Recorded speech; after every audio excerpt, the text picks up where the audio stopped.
Hello, bachcho. Let's read the question. The question says, when the hybridization state of carbon atom changes from sp3 to sp2 and finally to sp, the angle between the hybridized orbitals decrease gradually, decreases considerably, it is not affected, increases progressively. तो question में पूछ रहा है कि carbon atom का hybridisation state जो है वो sp3 से sp2 and then finally sp में अगर चेंज हो रहा है तो एंगल क्या होगी। ठीक है, हाइब्रिडाइज्ड ऑर्बिटल्स की जो एंगल है उन पे क्या इफेक्ट पड़ेगा। So here the key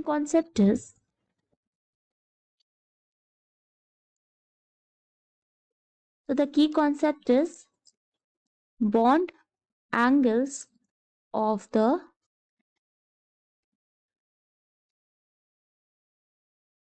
hybridized orbitals। ठीक है, तो हाइब्रिडाइज्ड ऑर्बिटल की बॉन्ड एंगल्स हम निकालेंगे, यहाँ पर देखेंगे कि क्या होती है। कार्बन का पूछ रहा है यहाँ पर, ठीक है, कार्बन एटम का। तो कार्बन का कॉन्फ़िगरेशन ग्राउंड स्टेट में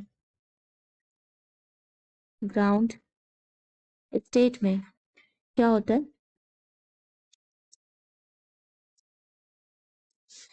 ये है 1s 2s and 2p। 2p में px py and pz electron की फिलिंग होगी, तो 1s2 2s2 and 2p2। Now अब हम देखेंगे इन एक्साइटेड स्टेट। ठीक है, तो एक्साइटेड स्टेट में कार्बन के 3 hybridisation sp3 sp2 and sp, तो हम इन तीनों का देखेंगे। So the first one is for sp3, तो ये हमारा हो गया 1s 2s and 2p, 1s 2s and 2p। ठीक है, इलेक्ट्रॉन्स एक्साइटेड स्टेज में है, दिस इज sp3 हाइब्रिडाइजेशन, क्योंकि एक s ऑर्बिटल एंड 3 p के ऑर्बिटल्स जो है वो sp3 हाइब्रिडाइजेशन यहाँ पर फॉर्म कर रहे हैं। Now the second one is ये हमारा 1s 2s एंड p के 2 ऑर्बिटल्स आ जाते हैं, that is 2p x and 2p y and 2s। ठीक है, एंड एक p का ऑर्बिटल यहां पर आ जाता है, that is 2p z।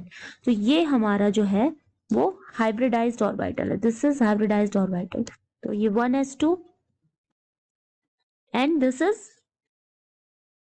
sp2, this is sp2, मतलब एक s का ऑर्बिटल एंड 2 p के ऑर्बिटल ज्वाइन होकर के क्या बनाते हैं, sp2 hybridisation.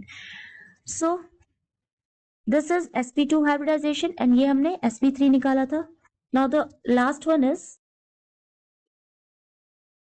1s 1s2 and then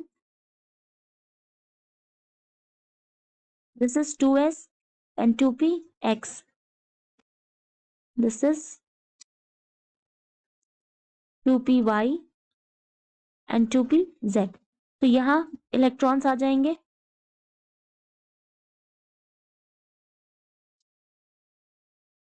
now ये क्या है sp, this is sp hybridisation, क्योंकि एक s का ऑर्बिटल है एंड एक p का ऑर्बिटल है, so this is sp hybridisation. Now अब अगर हम इनकी, हमसे पूछा है कि बॉन्ड एंगल क्या होती है। ठीक है, so let's make a chart for the better understanding. So examples, here number of bonds, hybridization, shape and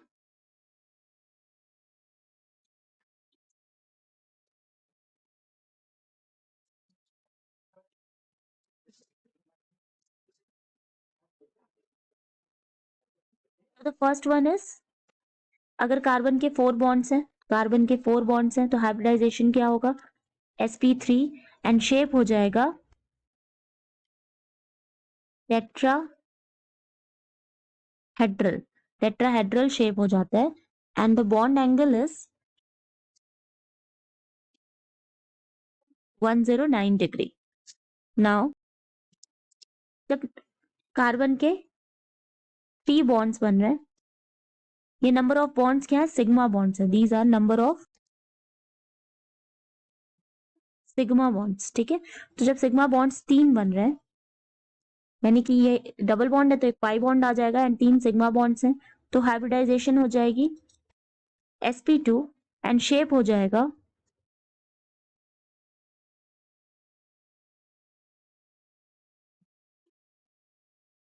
trigonal planner and the angle is 120 degree. And the last one is when bonds are 2, that is या तो एक triple bond होगा या तो ये sigma bonds यहाँ 2 हो गए, 2 सिग्मा बॉन्ड्स हैं, 2 पाई बॉन्ड है, तो यहाँ हाइब्रिडाइजेशन हो जाएगा sp and the shape is linear and here the bond angle is 180 degree. So the bond angle is 180 degree. Now अब हम देख रहे हैं हाइब्रिडाइजेशन sp3 था तो बॉन्ड एंगल 109 डिग्री थी, जब हाइब्रिडाइजेशन sp2 था तो बॉन्ड एंगल 120 डिग्री थी एंड जब हाइब्रिडाइजेशन sp था तो बॉन्ड एंगल हमारी 180 डिग्री थी। तो इट मींस बॉन्ड एंगल क्या हो रही है, इंक्रीज कर रही है, बॉन्ड एंगल इंक्रीज कर रही है। तो यहाँ हमसे क्वेश्चन में पूछ रहा है कि बॉन्ड एंगल क्या हो जाएगी हाइब्रिडाइज्ड ऑर्बिटल की, तो ये प्रोग्रेसिवली इंक्रीज करेगी।